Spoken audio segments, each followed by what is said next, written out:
तो भाइयों आजकल न्यू ट्रेंड अनलॉक हुआ है। इसमें लोग गरीबों की तरह कपड़े पहन के शोरूम में जाते हैं और हाँ, असली के गरीब नहीं होते, सिर्फ दिखावा करते हैं और वहां जाकर लग्जरी कार्स खरीद। पहले तो वहां की सिक्योरिटी इनके पिछवाड़े पर लात मार कर इन्हें इनकी औकात याद दिला देती।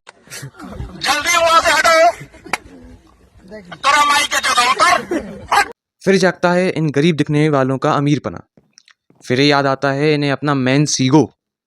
फिर इनका मकसद होता है कोई खोई हुई इज्जत वापस पाना शोरूम मैनेजर के द्वारा। नहीं, अब क्या हुआ कि अब तैयारी हो गई है। जब तक शोरूम मैनेजर इनके लिए पानी, कोल्ड ड्रिंक, खाना, 56 भोग और भी बस सिर्फ उनके एक फोन करने पर लाए, तब जाकर इनकी इज्जत वापस आती है। वरना पीछे व्लॉग चल रहा है, ऑडियंस क्या कहेगी।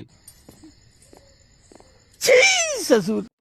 पहले शोरूम मैनेजर तुमको 108 भाषा में गरीब कह देगा, उसके बाद वो तुम्हें कुत्तों की तरह इग्नोर करेगा। फिर तुम फोन घुमाओगे कंपनी हेड क्वार्टर में, फिर वो शोरूम मैनेजर को फोन करेगा।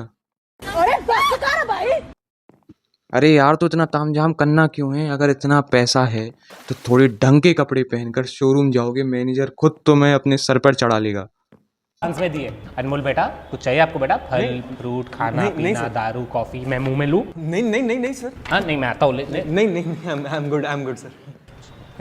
और मान लो 2 से 3 प्रैंक के बाद उसी शोरूम मैनेजर के पास असली गरीब आ गया। साहब 2 रोटी दे दो, बहुत दिन से कुछ खाया नहीं है साहब, 2 रोटी दे दो साहब, 2 रोटी। ये पक्का कोई प्रैंक कर रहा है, आने दो सिक्योरिटीज को। छोड़ू साहब के लिए 56 भोग लेकर आओ। अबे जीजा जी का होटल है। बताइए सर, कौन सी गाड़ी लेंगे? अब तो खाना पीना भी हो गया, प्रैंक भी हो गया होगा। गाड़ी? साहब 2 रोटी खाने आया था साहब, काहे को मजाक कर रहे हो गरीब से साहब? जितने की एक बार की सर्विस होती बेटे, उतने का तो तू खाना खा गया।